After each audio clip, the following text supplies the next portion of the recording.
দেখুন, আপনি এবং আমি কখনোই প্রলুব্ধ হওয়া থেকে বাঁচতে পারবো না। হারাম সবসময় আমাদের সামনে আসবে, আর এটা সবসময় আমাদেরকে আহ্বান করবে। আর শাইতানু ইয়াইদুকুমুল ফাকর, শয়তান তোমাদেরকে দেউলিয়াত্বের প্রতিশ্রুতি দিবে। অন্য কথায়, যখন আপনি হালাল পথে চলবেন, শয়তান আপনাকে প্রতিশ্রুতি দিবে তুমি সুযোগ হারিয়ে ফেলছো, তুমি বঞ্চিত হচ্ছ, সবাই কত মজা করছে, তুমি অনেক মজা করতে পারতে, তুমি আরো অর্থ উপার্জন করতে পারতে, তুমি আরো ইন্দ্রিয় সুখ উপভোগ করতে পারতে। সেই সব সময় আপনার কাছে বিজ্ঞাপন দিতে থাকবে বিকল্প পণ্যের, বিকল্প পন্থার, নিজের কামনাকে চরিতার্থ করার। কিছু যায় আসে না যে কতটুকু কোরআন মুখস্থ করেছেন, কিছুই যায় আসে না যে কি পরিমাণ তাহাজ্জুদ আপনি পড়েছেন, এগুলো কোনোটাতেই আসে যায় না।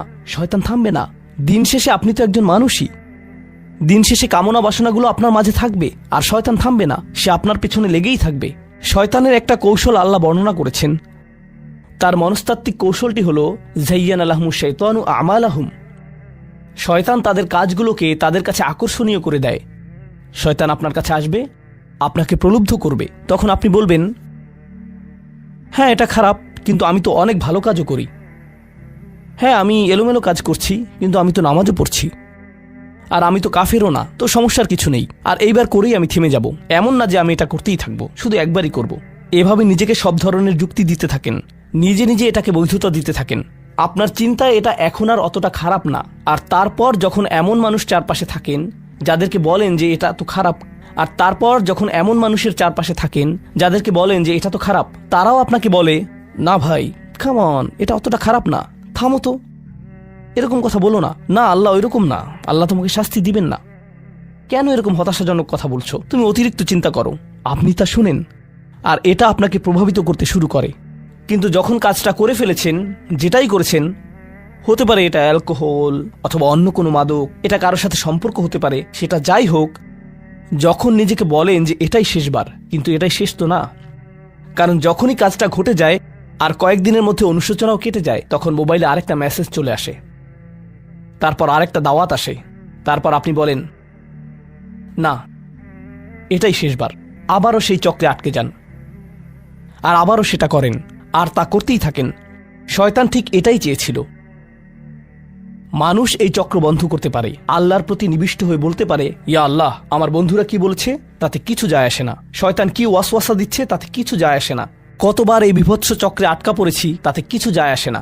আমি ফিরে আসলাম, আমি ফিরে আসলাম, আমি ফিরে আসলাম 2 দিন অনুতপ্ত থেকে আবারও পাপে লিপ্ত হওয়া থেকে। আমি ফিরে আসলাম আপনার কাছে ক্ষমা চাওয়ার পর আবারও পাপ করা থেকে। ওয়ালাম ইউসিরু আলা মা ফাআলু ওয়া হুম ইয়ালামুন। তারা পাপ কাজগুলো বারবার করে না, আর তারা জানে যে তারা কি করছে।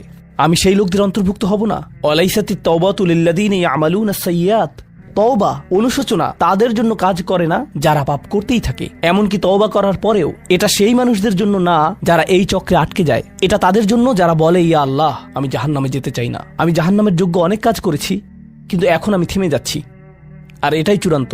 তারা হলেন আল্লাহর কাছে বিশেষ মানুষ, কারণ আল্লাহ জানেন এটা কতটা প্রলুব্ধকারী ছিল, আল্লাহ জানেন সেই আসক্তি কতটা শক্তিশালী ছিল, আল্লাহ জানেন পাপের কত গভীরে আপনি ছিলেন, আল্লাহ জানেন আপনার উপর শয়তানের সেই দীর্ঘ নিয়ন্ত্রণের কথা, আর আপনি সেই নিয়ন্ত্রণ ভঙ্গ করতে এবং আল্লাহর কাছে ফিরে আসতে সক্ষম হয়েছেন। আল্লাহর পথে আপনার এই যাত্রা অন্য মানুষের তুলনায় অনেক কঠিন। আপনার সামনের প্রলোভনগুলো অনেক শক্তিশালী, আপনার প্রতি অভিকর্ষের টানটি অনেক বেশি শক্তিশালী, আর এর সাথে লড়াই করে যেহেতু আল্লাহর কাছে এসেছেন, তাই আপনি বিশেষ মর্যাদা সম্পন্ন। এটা মনে করবেন না যে আমি তাহাজ্জুদ পড়ি না তাই আমি অতটা ভালো না, অথবা আমি আরবি জানি না, বা আমি এখনো সম্পূর্ণ কোরআন পাঠ করিনি, আর আমি তাজবিদের নিয়মগুলো জানি না। না না না না না, আপনার বিশেষত্ব এজন্য না যে আপনি 17 বার হজ করেছেন। আপনার জ্ঞান এবং ইবাদতের জন্য আপনি আল্লাহর কাছে বিশেষ না, আপনি আল্লাহর কাছে বিশেষ মর্যাদা